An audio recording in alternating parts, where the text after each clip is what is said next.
Hello दोस्तों, UPSC Hindi के online platform में आप सभी का स्वागत है। दोस्तों, जैसा कि हम लोग जान रहे हैं कि 21 नवंबर की रात 10 बजे हम लोग देखेंगे कि यूपीपीसीएस प्रारंभिक परीक्षा का रिजल्ट घोषित किया गया। इस रिजल्ट के घोषित होने के 3 दिन के अंतराल पे एक संशोधित परिणाम आयोग के द्वारा जारी किया गया। संशोधित परिणाम जारी करने के पीछे का जो कारण है, जो पहली बार परिणाम घोषित की गई उसमें त्रुटि का पाया जाना। इसके पहले भी हम देखेंगे तो आयोग के रिजल्ट में ऐसा होता रहा। एक बार और ऐसा मेरे याद में है कि संशोधित रिजल्ट आया हुआ है। 2015 में देखेंगे तो पूरा का पूरा पेपर ही कैंसिल हो गया था। खैर, ये तो संशोधित परिणाम है बस। आइए हम लोग अब मुद्दे की बात करते हैं। देखेंगे दोस्तों, पहले कुछ फैक्ट देखते हैं कि 21 नवंबर को जब रिजल्ट आया था तो उस रिजल्ट में 5393 बच्चों को सफल घोषित किया गया था। इसमें एग्जीक्यूटिव पद के साथ साथ जो स्पेशल पद थे वो भी बच्चे शामिल हैं। इस चीज को ध्यान देंगे।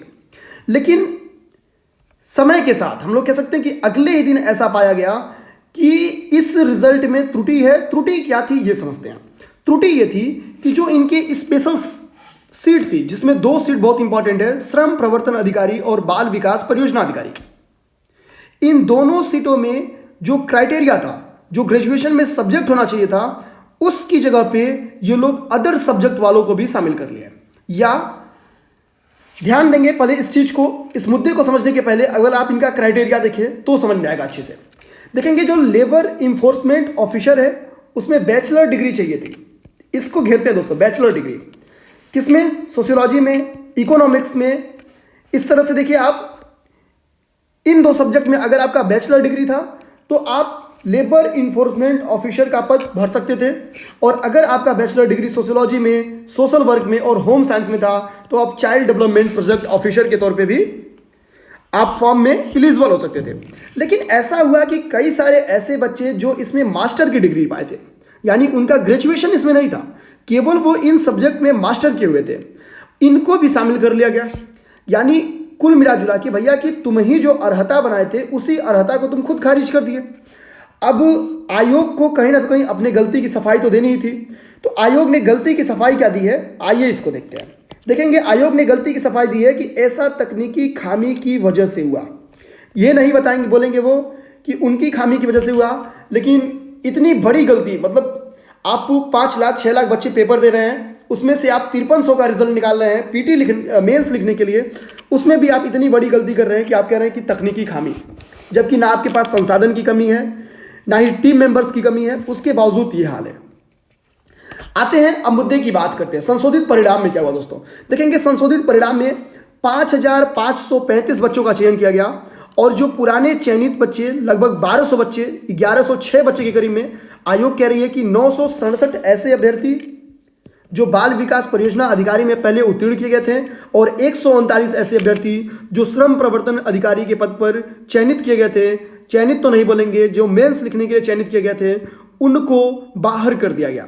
25 ऐसे बच्चे हैं जिनको कट ऑफ की वजह से बाहर किया गया। अर्थात जब बाल विकास परियोजना अधिकारी और श्रम प्रवर्तन अधिकारी का जब कट ऑफ दोबारा तैयार करना पड़ा संशोधित परिणाम में, तो 25 बच्चे उस कट ऑफ को ना क्लियर कर पाने की वजह से बाहर हो गया। अब बात आती है कि आयोग से इतनी बड़ी त्रुटि हो कैसे गई? तो एक तो ऐसे समझ लेते हैं जैसे आयोग कह रही है वैसे होगी। लेकिन दूसरी मुद्दा क्या बनता है, इसमें तो विचार नहीं कर सकता है। हालांकि हम इतना ही कहेंगे कि रिजल्ट निकालने के पहले इतना तो आयोग को सोच ही लेना चाहिए। सफाई के तौर पे इतनी छोटी बात बोलने की जगह पे आयोग को इस बार कम से कम नहीं कुछ तो इस बार जो कट ऑफ है उसको जारी कर देना चाहिए। इससे जो बच्चों में एक असंतोष की भावना है वो खत्म हो सके। पहला तो डिसीजन आयोग को यही लेना चाहिए। सेकेंड आप देखें, अगर सेकेंड देखें तो आप ये बताइए सीधे सीधे कि ऐसे वो क्या रीजन पड़े कि जिसकी वजह से एग्जैक्ट कि इस संशोधित परिणाम को जारी करना पड़ा। केवल इतना बोल देना कि ऐसी तकनीकी खामी की वजह से ये पर्याप्त नहीं है। और अगर ऐसी तकनीकी खामी किसी मानव संसाधन के द्वारा हुई है तो उसको सजा क्या मिली? क्योंकि ये मामूली गलती नहीं है। इस गलती की वजह से पूरी आयोग की बेइज्जती हुई है। बच्चे आईटीआई हम लोग कह सकते हैं कोर्ट तक जाने की तैयारी में आ गए थे। सूचना मिलने के हिसाब से लोग कोर्ट चले भी गए हैं। क्योंकि देखिए आयोग का जो कार्य प्रणाली है वो हमेशा से संशय के घेरे में रही है। जैसे अगर हम लोग देखें तो 2018 का रिजल्ट विवादित है। 2019 में तो खैर ऐसी समस्या अभी नहीं है, अभी कुछ नहीं आई है, लेकिन 2018 का रिजल्ट विवादित है। 2016 आप देख ही सकते हैं आरओ का क्या हालचाल चल रहा है, अभी तक ये वैकेंसी क्लियर नहीं हुई, आखिर में इसको कैंसिल करना पड़ा। 2016 के जो पीसीएस का रिजल्ट था फाइनल, देखिए 2019 के फरवरी में आती है। 2017 का जो पीसीएस का रिजल्ट है वो 2019 के अक्टूबर में आता है। तो ऑलरेडी जो आयोग की कार्यप्रणाली है वो संशय के घेरे में है। ऐसे में प्रभात के आने से एक हम कह सकते हैं कि उम्मीद की किरण थी, लेकिन इस बार रिजल्ट में खामी पाया जाना कहीं ना कहीं क्वेश्चन मार्क उठाया है। उम्मीद है आयोग इस पर जल्द ही सफाई जारी करेगी। साथ ही साथ हम लोग देखेंगे कि एक और प्रॉब्लम है कि 2018 की जो मेंस की रिजल्ट आई, जो फाइनल रिजल्ट आई दोस्तों, मेंस नहीं जो फाइनल रिजल्ट आई है, इसमें क्या है कि स्केलिंग को लेकर एक समस्या है।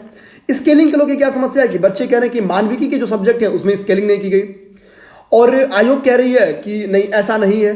लेकिन ध्यान देंगे ऐसा है या नहीं ये पता चलेगा जब आप आरटीआई का जवाब देंगे। लेकिन आयोग आरटीआई के जवाब देने से हिचक रही है, देना नहीं चाह रही है। और जब आप जवाब देने से हिचकते हैं तो कहीं ना तो कहीं ये निगेटिव मार्किंग करता है। उम्मीद है इस निगेटिव मार्किंग को आयोग जल्द ही पॉजिटिव मार्किंग में चेंज करेगी और आरटीआई का जवाब देगी, ताकि जो एक विवाद का विषय है वो खत्म हो सकेगा। तो चलिए दोस्तों, हमारे चैनल यूपीएससी हिंदी को सब्सक्राइब करिए, आगे जो भी सूचनाएं आती रहेंगी आपको दे दी जाएंगी। धन्यवाद।